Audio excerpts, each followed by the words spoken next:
Welcome to Connect to Joy. Your host, Carol DeChaine, is an intuitive spiritual guide for practical matters and Marconic multidimensional energy practitioner. Her quest is to help you realize new possibilities, discover and release what holds you back, and enable you to manifest an inspired life filled with joy. Join us on this journey of transformation.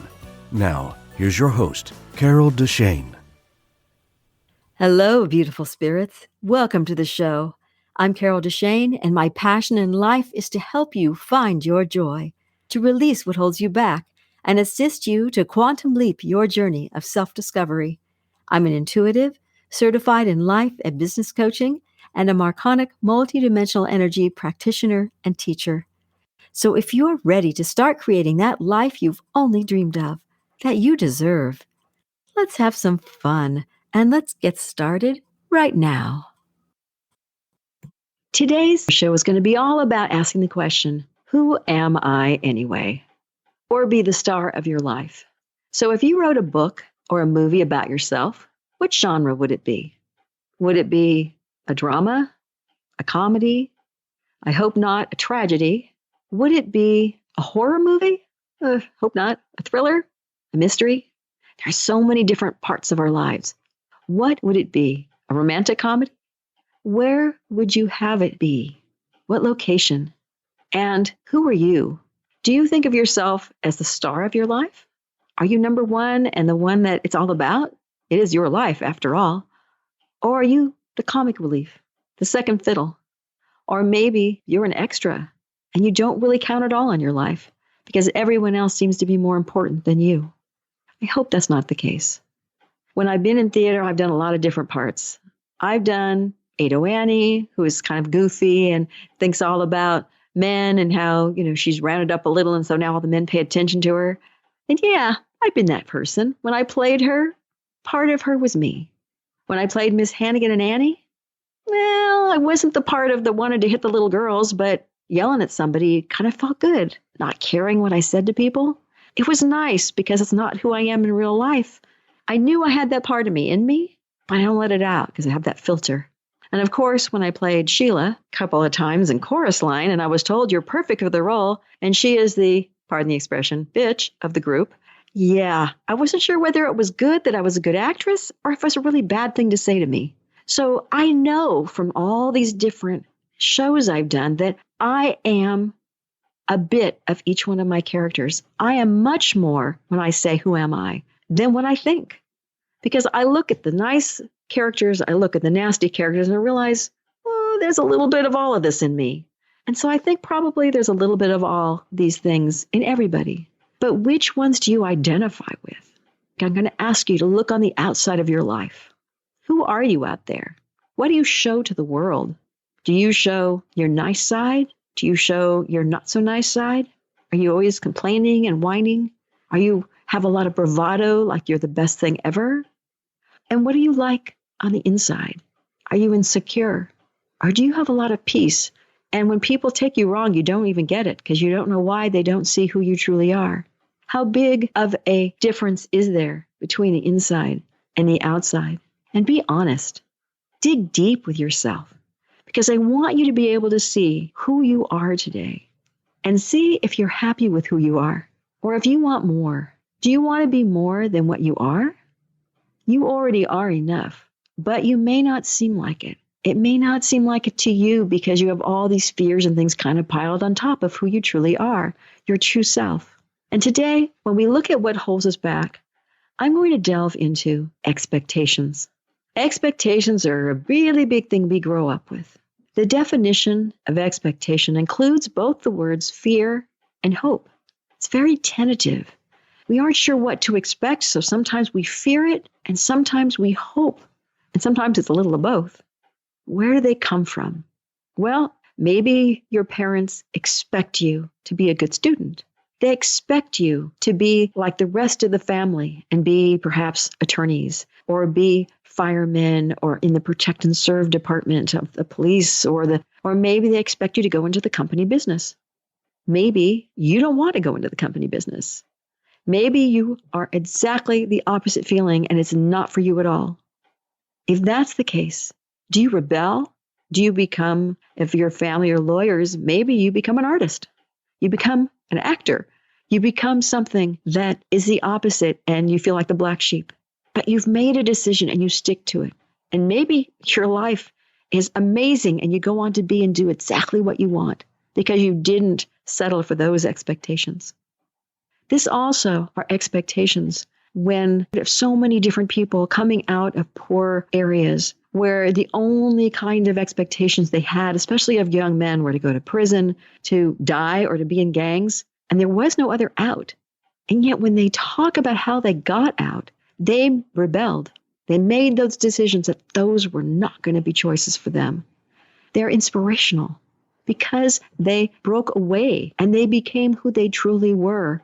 And they let go of what other people expected of them because they wanted more. Then there are those that are really lucky, and those expectations also are what they want.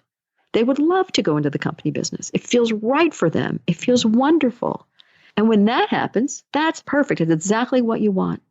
But there are people that get caught in the middle, the expectations that other people have for them, and they don't know if they want to do it or not. They aren't really happy with it, but they might go along with it. So if your family are lawyers and they expect you to be a lawyer, and you're really not a very good lawyer because you don't really want to be one, well, it's not good for your clients, but it won't usually ruin the world. But if you're a fireman and you don't want to be one, that's not really very good for the people around you. It's not safe. So you need to think and decide, hey, is it worth this? Is this what I want to do or not? When it's specifically about job-related, career-related things. But there's so much more to expectations than that. There's also those times that you're going to school. The teacher doesn't expect you to do well because maybe your brother or sister didn't. Maybe the school bully makes you feel like you're less than because they steal your lunch all the time and they call you names. Maybe your friends are not very nice or they want you to do things. They expect you and there's peer pressure for things you don't want to do. There are so many different things that expectations are constantly being thrown at us all through our growing up years, let alone after we're an adult. But we make those choices. Do we adopt the wish for other people to have for us? Or do we rebel against them? Or do we kind of accept them and just go along not wanting to be there? Adopting those beliefs and those expectations for ourselves show up sometimes with, especially high schoolers who are on there, look like on the outside everything's great. They have gotten a great grade point average. Maybe they're cheerleaders or on the football team or whatever they're doing, but they commit suicide because they aren't happy. They don't feel they're good enough. And yet everybody else thinks they're amazing because those expectations they had of themselves just failed and they couldn't live with it. And of course, there may be a million other reasons why as well. But that you see specifically when they say, I just can't, I didn't achieve something or I didn't do something, and they can't live with it. And that's totally an extreme point when people are there. But just wanted to point that out to you because expecting to go along with what other people believe for you, those expectations, you need to decide. You don't need to adopt them into your world. You can reject those expectations. You don't need to be there. So I ask you again, who are you? Because that is the most important question. Don't ask what other people expect of you, but who are you to yourself? Only you can answer that. And I don't think that laying fault will help you at all. So if you lay fault on other people, like the school bully or the teacher that says you'll never amount to anything, or maybe a parent, unfortunately, who said that, it's up to you to decide how you respond. It's a choice. You can step above and beyond it. You can reject it 100%, rebel against it. These are things that you can do.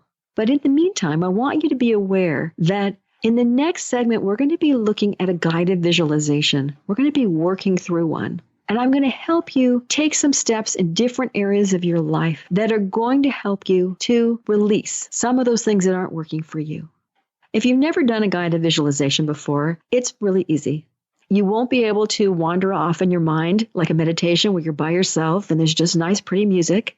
We're not going to have music during it because I want you to be able to concentrate. I want you to be able to follow my voice and just go where I lead.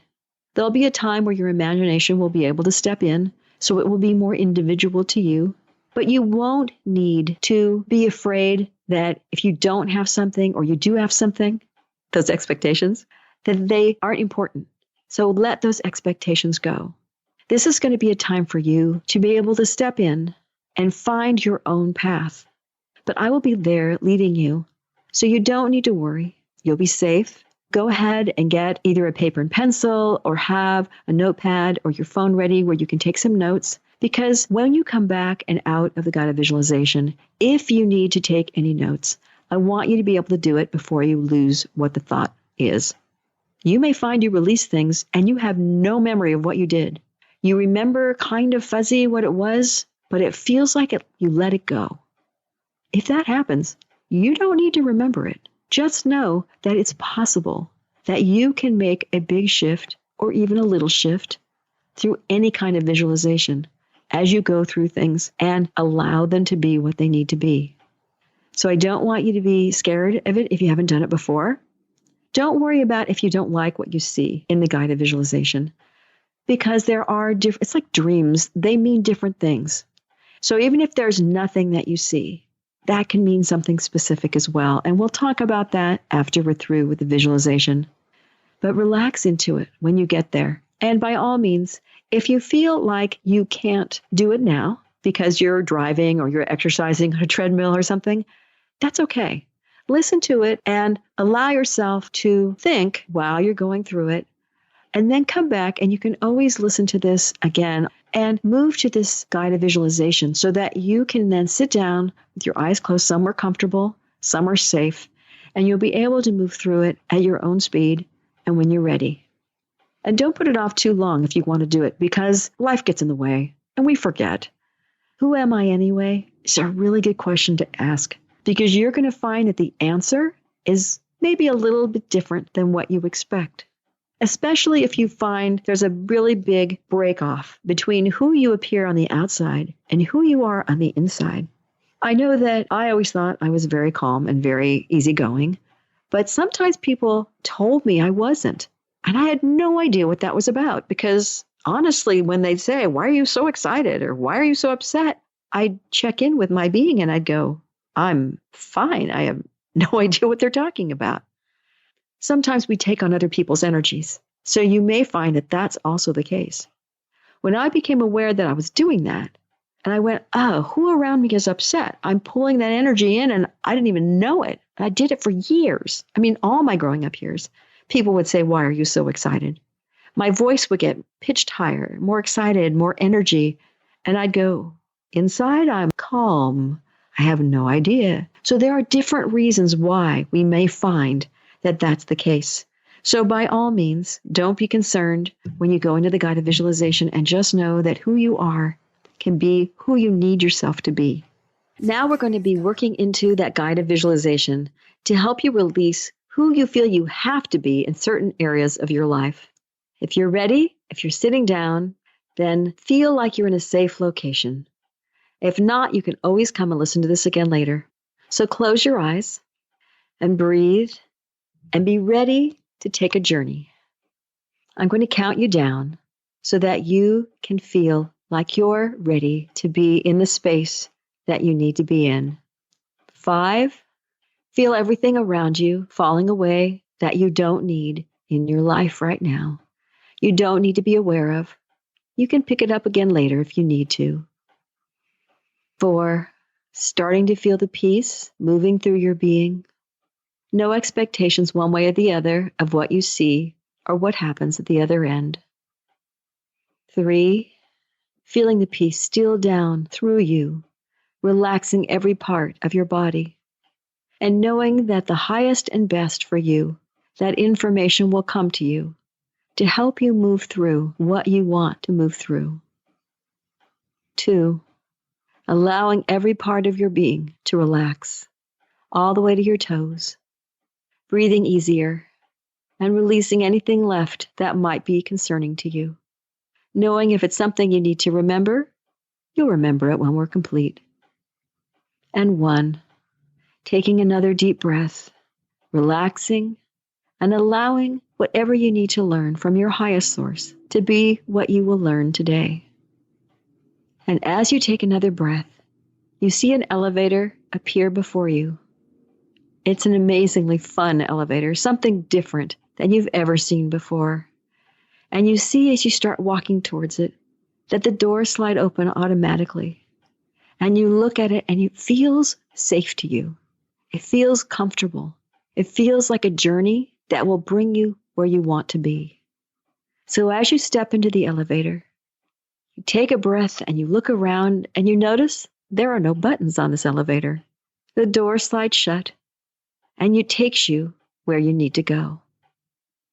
And as the doors open onto a hallway, you see there's brilliant light at the end. It isn't dark or dingy. It's brilliant. It feels wide and expansive. And you see doors on either side of the hallway in all different colors, bright splashes of paint. There's red and a green one, and a yellow, blue, purple, and so many different colored doors going all the way down both sides of this hallway. And as you know that you feel safe no matter what you see, you walk towards the first door on your left, and you try the knob. It's a green door. Is it easy to open, or is it stuck? Does it open at all, or does it swing wide before you even touch it? Allow the door, now, however you had trouble with it or not, to swing wide. What's on the other side of this door? Is it a room, or is it an outdoor scene? Perhaps it's a giant mansion inside and a cavernous room, or perhaps you're on a spaceship somewhere. Perhaps you're out in the mountains, but wherever you are, just look at what's going on around you. This green door is the door of career. When you look around, what do you see?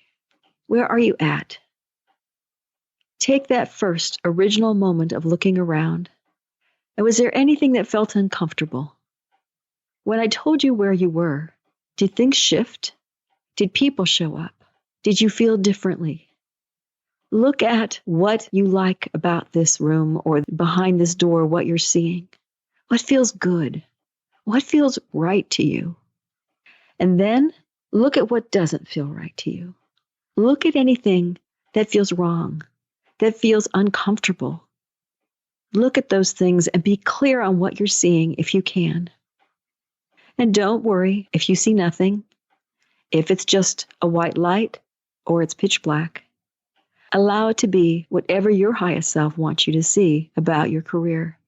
And if you don't have a job or a career because you're retired or because maybe you're a student, then allow yourself to be aware of what you do during the day. Perhaps it's just being a student, it's going to school. Or perhaps if you're retired, it's what you do during a volunteer. Whatever it is, it's whatever you're thinking about the most when you're doing it during the day. Career, job, what is it? And how does this feel to you? And when you can pick out those things that don't work for you, realize what they are and set them to one side. Look at those and allow them all to stay together and see a sort of bright white light coming from above and below and covering them, showering down upon whatever those things are that don't work for you. And see those things shimmer away and transmute, if you want them to something completely different, something that works for you. Who are you in your career? Who are you when you volunteer? Whatever you don't want to be can easily be shifted in this deeper space. So allow what doesn't work for you to shimmer away, to be gone. And now, as you're looking at it and it's shimmering away, take a few steps back and look at what does work for you. Allow yourself to breathe in and be ready to step back outside the door, knowing that what wasn't working for you has been simply vanished. It shifts and it moves away. It can indeed come back in a transmuted form in a different shape that does work for you if you want it to, or it can simply disappear. Now step back and go back out the door and allow it to shut behind you. remembering whatever it is you need to remember about this career path and releasing it, and looking across the hallway at the yellow door. And as you walk through the door, how is that one working? Is it stuck? Is it open? How is it? I want you to be able to step through this door now. So be aware if you had trouble or not with it, and push it open. Allow it to open for itself. This yellow door is the door of love and relationships.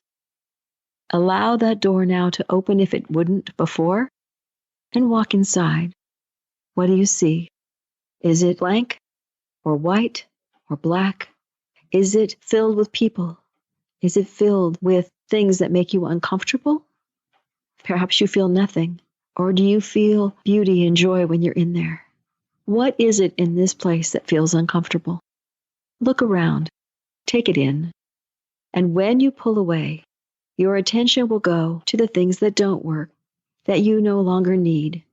If you're being a certain way in love, the things that perhaps reflect what you don't want to be will be able to be shifted and changed.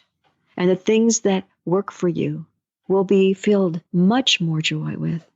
You'll know what works and what doesn't. As you allow those things that don't work for you to again congregate on one side of this area, see that white light from below and above coming and covering these things, showering upon them this golden light, the white light, whichever color feels the best to you, and help it shift. Help that energy that feels lower and like it's not working for you disintegrate. Help it to transmute and to be something that does work for you. Whichever that you choose is right for you, whether it disintegrates and goes away, or whether that anger or that fear or whatever it is that you are realizing doesn't work for you. Allow that to become less. Allow it to shift, to change, so that you can shift and change as you go through this. And as you take a step back towards the door, be aware that those things are now gone. They have gone poof. They've vanished. And look around at what does work for you. On the other side of this yellow door of love, where are you? How does it feel? Allow the things that work for you to pour over you, to appreciate them, to know that you can be all you want to be in this arena. And take a deep breath as you allow it to pour into you. And as you smile, you may not want to step back out of this door, but I'll ask that of you right now, to take a few moments and then to step back through the yellow door and allow it to close softly behind you. And I see we have time for one more door. So as you go down a little further on the left this time, look at the blue door. Look at the blue door and decide. When you try the handle, is it easy or is it difficult to go through? Is it stuck shut? Or does it fling itself open without you even touching it? As you allow the door to open from an outer source, once you realize how difficult or easy it was to open on its own, this blue door is the door of finances. When you walk through, what does this scene look like? How does it feel? Is it working for you? Or is it totally not working? When you look at what is working in the area, what is it about it? Who are you when you're in this arena? Do you see yourself feeling particularly good about it? Do you see yourself having a problem? How do you feel in this arena? And then when you look at what doesn't work, what is it about who you are in the financial world, in your finances, in your investments, in the way you handle money, and how you react to money? How are all those things for you? Do you feel good about it? Or do you feel like you are not doing well? Look at where you are. Look at those things that aren't working, and then allow them to congregate in one area of the space. Again, be aware of them and allow that bright light to come from below and above, changing and transmuting this lower energy into something lighter, more frothy, or have it disintegrate, whichever you prefer. If it becomes a lighter energy, allow it to shift. Allow it to change you. Allow yourself to be who you need to be. And take a breath and look at what does work in this. Because finances can be something that we have some really difficult things about. Who are you in this area? Take another breath and allow what does work for you and the transmuted energy, if it's still there, to flow through you as well. Trust that you are who you need to be in the financial aspects of your life when dealing with money. Take another breath and allow yourself to step back through that door. Look at the 3 doors that you've gone through. The yellow door of love, the green door of career, jobs, or volunteerism, and the blue door of finances. You can see there are so many more doors going down the hallway. And just know that you can come back here whenever you like and look through the other doors. Whatever they may be, in whatever section of your life you need to shift and change in as far as you're concerned, you can come here and do that for yourself. So take a few moments and look back at where you've come from and see the bright light at the end and feel safe and know that you have made some changes today. Who you are will help you realize that you can be who you want to be. Those things that didn't work for you are not your true self. They are just coverings. They are things that you've heaped upon yourself or others have that you've adopted, that you've now released or begun to release. So when you turn around and you see the elevator behind you, know that you are safe and that you have made a shift. Now take the steps back to the elevator and allow the doors to whoosh open without you touching them. When you get in, breathe again as you see the door shut for the hallway. And 1, starting to feel it rise, starting to feel like you are coming back into your body. 2, releasing any fears that you may have held about where anything went to that you didn't like. 3, feeling like you're more in your body and that those things that you shifted are starting to already take effect. 4, feeling lighter and brighter and more in your body and ready to open your eyes. And 5, wide awake, right there, ready to go and ready to move forward. After you've gone through this guided visualization, write down whatever it was that you needed to remember and to get more in your physical body in case you were floating around a bit. If you haven't, please, by all means, take some water, take some breaths, and leave your eyes open and stay connected to your body so that you don't wander off on me. You can do that later if you like, or go back and listen again if you find that there are certain other parts of your life that you want to look into. We went into finances, into different types of careers, jobs, whatever you want to call it for that time of during the day, or what you do to make money kind of thing. We also went into love. There are a lot of obviously other areas, but I wanted to hit on 3 of those that would mean something to you. So when you look at what you saw, what did you see?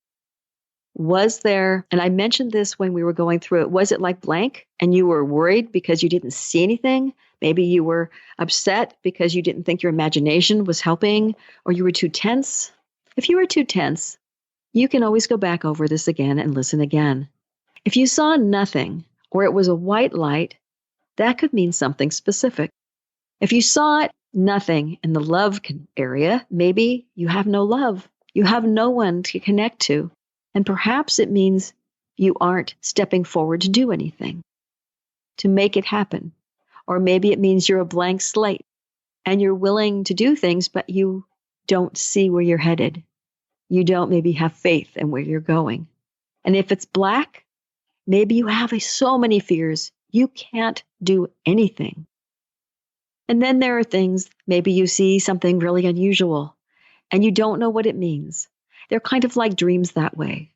Even though there are dream books that explain what things mean, I don't find that those help that much. I listen to me, to myself, to understand what it means. I'll ponder it, or I'll mention it to someone else and they'll go, oh, I know what that means. What? And they'll tell me and I'll go, oh my God, yes. But most of the time I can do them on my own, only because things aren't as unusual or weird as you might think when you see a guided visualization or even a regular dream. Sometimes things are a little wacky, but when you look at them in connection to what's happening, sometimes it gets really clear. And sometimes we aren't meant to know what things mean, but you will become aware later. So look at what was behind the love door. How did it look to you? And if you have questions after we're done, I'm totally happy for you to email me, ask me questions, and I'll see what I can do to help you. A lot of times there are moments that we give up and we only ask for help, and other people never ask for help. Even when you offer your help, they won't ask for it. They won't say, yes, I need it. And you're probably aware of people like that in your life. So look at what was there. Try and figure it out for yourself because you know what's best for you. You know what you need. And then look at your life again. Not just the big stuff, but some of the smaller things in there. Look at who you are and how you're reacting to these different areas of your life. See if you don't feel just a little different from where you were before.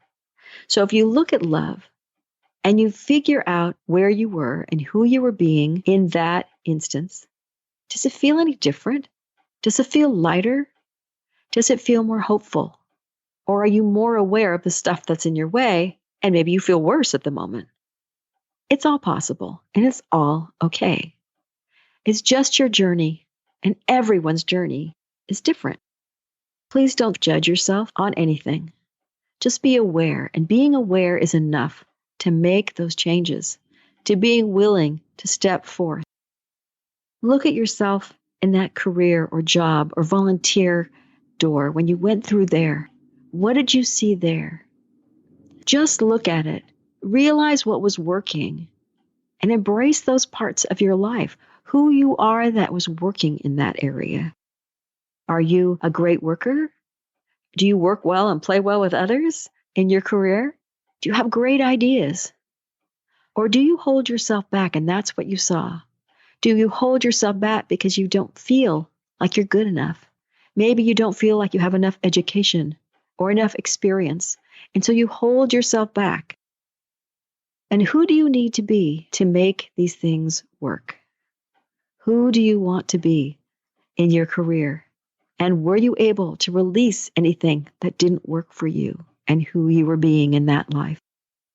And from there, take a look at your finances. This one is kind of some funniness sometimes because people see all sorts of oddball things that they're surprised about. They go through and they see vaults, they see armed robbers, they see all sorts of things that make them go, what in the world is going on with this? Sometimes they say people running around with money and maybe taking it from them, or, just all sorts of things. And sometimes they see something totally unrelated to money, like a big mountain. So don't worry about what you see. Just feel what it means to you. Perhaps you saw something because you had such fear that you couldn't release the money because you saw a big vault and all your money was in there. Maybe you couldn't find the key or didn't know the combination. And that's what you saw. Or maybe you saw people running around with the money and it was your money and they were taking it from you. Maybe you feel lack. You don't feel like you can have prosperity in that area. Maybe you had an overabundance and you had no worries. But look at how you felt. See if there are ways that you can release those things that you became aware of if they don't feel released yet. Being aware is always the first step. Being aware of what's happened, who you're being, and what you want to do differently is kind of what this whole show is about. It's about finding out who you are, finding out who you want to be, and then looking at the gap in between and figuring out how to get from here to there. So your life feels like you've dropped those limits and shifted and become more of what you want to be. What do you want your life to be? What do you want it to look like? And who do you have to be in order to achieve them? If you want your life to look different, because you want to be somebody different, first know that you are, and I've said this many times, already enough. It's just that stuff we put on top of ourselves. It's all the worries and the fears and all those things that stop us from our good of what we want. We may not think we're good enough or smart enough, so we react certain ways to things. We stop our good. When I ask my clients, you want to have a promotion? Who do you want to be? Who do you have to be to achieve that? And they may come up with a long list. I have to know more. I have to be more. I have to get a different boss because this one sucks. I mean, they say all sorts of things. But if you look and make that jump, what if it had already happened? What if you already were this thing that you want to be? What if you already had this promotion? What would you feel like then? Who would you be then? Would you be someone that had more confidence in themselves, that knew that they deserved it, that felt just on top of the world? If you can shift who you are now into feeling who you would need to be in order to have already achieved it, you're shifting your vibration so much different and so much higher. You're going to be thinking about what it would be like if you already were that person that you want to be. If you already had achieved what you wanted, who would you be? What would it look like to you? What would it feel like to already be there? Once you know that, can you shift who you are now into feeling the other way and trying to live from that moment? Because as you live from that moment, you're going to be able to see things start shifting in your life. They're going to change.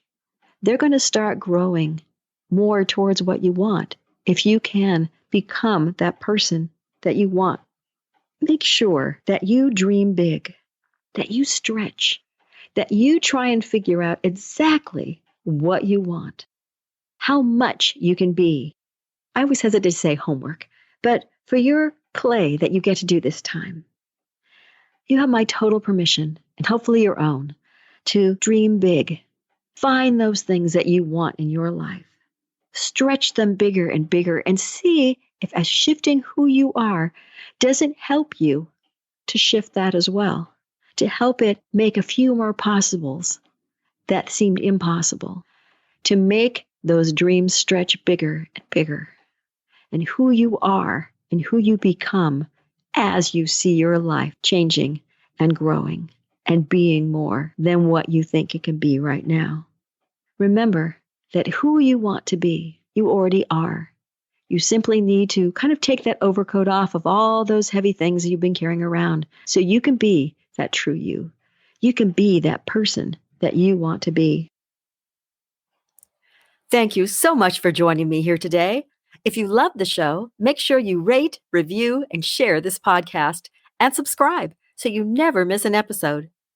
Connect with me on Facebook or by email with questions and comments, ideas for future episodes, or if you would like to be a guest, give me a shout out and I'll send you an application. Until next week, remember, you are already enough to have that joyful, limitless life that you desire. Thank you for listening to Connect to Joy. If you love the show, make sure you rate, review, and share this podcast. And subscribe so you never miss an episode. Contact the host, Carol DeChaine, with questions and comments, ideas for future episodes, or if you would like to become a guest. And remember, transformation is a journey and not an end destination. So be kind to yourself, because you are already enough to have the joyful, limitless life that you desire.